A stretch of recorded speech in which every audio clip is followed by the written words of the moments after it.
વડોદરાના ઉંડેરા તળાવમાં પાણી ઓવરફ્લો થવાની ભીતિ છે। સ્થાનિકો ચિંતામાં મુકાયા છે। સ્થાનિકોનું કહેવું છે કે વરસાદ પડતાની સાથે જ આ તળાવ ઓવરફ્લો થશે અને ઉંડેરાથી કોયલી, નંદેસરી અને આણંદને જોડતો જે મુખ્ય માર્ગ છે તે સૌથી પહેલા બંધ થઈ જશે। મ્યુનિસિપલ કમિશનરની કાયમી નિકાલની વાતો ફક્ત કાગળ પર જ રહી ગઈ હોય તેવા આક્ષેપ લોકોના છે। હવે વરસાદની ઋતુ નજીક આવી રહી છે। ગણતરીના દિવસોમાં ચોમાસું બેસી જશે અને તેમ છતાંય ઉંડેરાના તળાવનો આ પ્રશ્ન જેનું કોઈ નિરાકરણ નથી આવ્યું।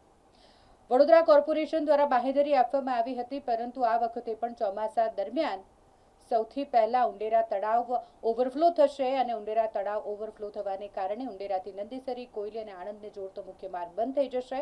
મોટી હોનારત ગત વર્ષે પણ સર્જાઈ હતી અને ત્યારબાદ કોર્પોરેશન દ્વારા આનો કાયમી નિકાલ લાવીશું તેવી બાંહેધરી આપી હતી, પરંતુ કામગીરી કરવામાં નથી આવી અને એટલે બીજું ચોમાસું આવી ગયું, તેમ છતાંય કોઈ કામ ન થતા લોકો ચિંતામાં મુકાયા છે। વડોદરાનો ઉંડેરા વિસ્તાર અને આ વિસ્તારની મધ્યમાં આવેલું ઉંડેરા તળાવ, હવામાન વિભાગની આગાહી મુજબ જો આગામી દિવસોમાં અહીં ભારે વરસાદ પડશે તો આ તળાવ ફરી ઓવરફ્લો થશે। જો તળાવ છલકાશે તો ઉંડેરાથી કોયલી, નંદેસરી તેમજ આણંદ જિલ્લાને જોડતો મુખ્ય માર્ગ સંપૂર્ણપણે બંધ થઈ જશે।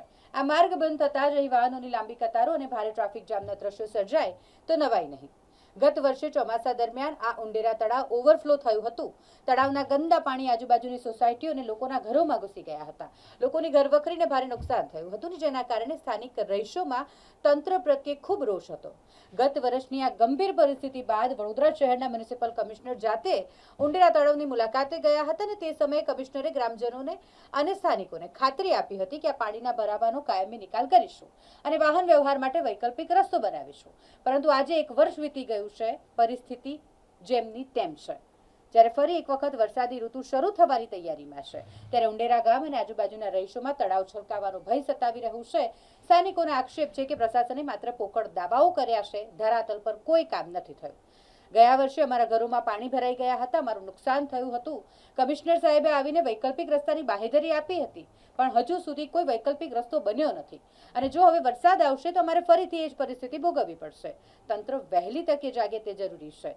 ઉંડેરાના સ્થાનિક લોકો જેમના સવાલો અને તેમની ચિંતા ખૂબ વ્યાજબી છે। કમિશનરની બાંહેધરી માત્ર કાગળ પર જ રહી ગઈ હોય તેવું સ્પષ્ટ દેખાઈ રહ્યું છે। એક નટુભાઈ સર્કલ અને ચકલી સર્કલમાં ધારાસભ્ય જોડે વાત થઈ હતી, એમાં થોડું ઇશ્યુઝ છે। એ આપણે ડિવોટરિંગ પમ્પ્સ લગાવીને કામ ચાલી રહ્યા છે। અત્યારે અમે નિરીક્ષણ માટે અંદર જઈ રહ્યા છે, એટલે જઈને ફૂડ પેકેટ્સ, પાણીનું સપ્લાયસ બધું આપવાનું નક્કી કર્યું છે, એટલે જઈ આવ્યા પછી હું કહી શકો છો।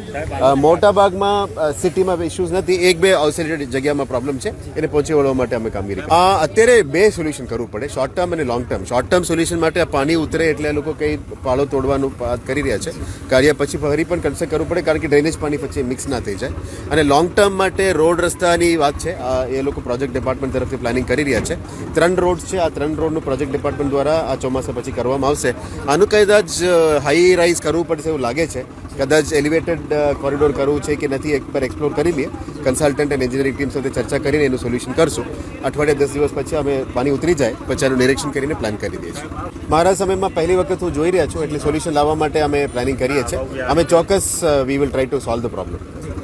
વડોદરા શહેરમાં આવેલું આ એક ઉંડેરા ગામ છે। ઉંડેરા ગામ વડોદરા શહેરમાં સમાવેશ કરેલે 7 વર્ષના ઉપરાંત થયું છે। 7 વર્ષના ઉપરાંત થયા પછી જ્યારે બી ઉંડેરા તળાવમાં ચોમાસું આવે ત્યારે તળાવ ઓવરફ્લો થાય અને નીચાણવાળા વિસ્તારોમાં પાણી ભરાઈ જાય છે। ત્યારે ગયા વર્ષે કમિશનર આવેલા અને માન્ય ધારાસભ્ય કેવુરભાઈ રોકડિયા, સયાજીગંજના ધારાસભ્ય અને કાઉન્સિલરો બી આવેલા। એ જ ત્યારે કમિશનરે બાંહેધરી આવેલી કે આવતા વર્ષે ઉંડેરા ગામમાં અને ઉંડેરામાં જે નીચાણવાળા વિસ્તારમાં પાણી નહીં ભરાય। ત્યારે તમે જોઈ શકો છો કે નજીક આ વરસાદમાં બી તળાવની હાલત એવી છે કે એ હજુ વરસાદ જો 1 કલાક યા 2 કલાક પડે તો એ તળાવ ઓવરફ્લો થઈને રોડ પર પાણી આવે ને જે નીચાણવાળા વિસ્તાર છે, જ્યાં કમર સુધી પાણી ગયા વર્ષે ભરાયેલા, એ વિસ્તારમાં પાણી ભરવાની શરૂઆત અભીથી થઈ ગયેલી છે। તો તમારા મીડિયાના માધ્યમથી કહેવા માગું છું કે સાહેબ, તમે જો કામગીરી કરી હોત 1 વર્ષમાં તો આજે આ વરસાદી કાચ બની ગયો, પણ આ કાચમાં બી એવું લાગે છે કે કંઈ મોટો ભ્રષ્ટાચાર થાય છે, એના લીધે કામ વિલંબ છે। તો વહેલી તકે આ કામગીરી પૂરી કરવામાં અને આ તળાવનું પાણી તમારા એન્જિનિયર દ્વારા કંઈક કરવામાં આવે કે ડાયવર્ઝન કરીને તાત્કાલિક ધોરણે આ તળાવનું પાણી નીકાળવામાં આવે, તેથી આ જે નીચાણવાળા વિસ્તારમાં જે પાણી ભરાય છે ને ઉંડેરા ગામમાં જે પાણી ભરાય છે એ પાણી ભરાવાની સંભાવના ના છે. બાકી આ પાણી ભરાવશે તો માનવ સર્જિત પૂર થશે. માનવ સર્જિત પૂરમાં જે ઘરનું જે નુકસાન થશે તે નુકસાનનું ભરપેટ વડોદરા મહાનગરપાલિકાએ કરવું પડશે તેવું લાગે છે.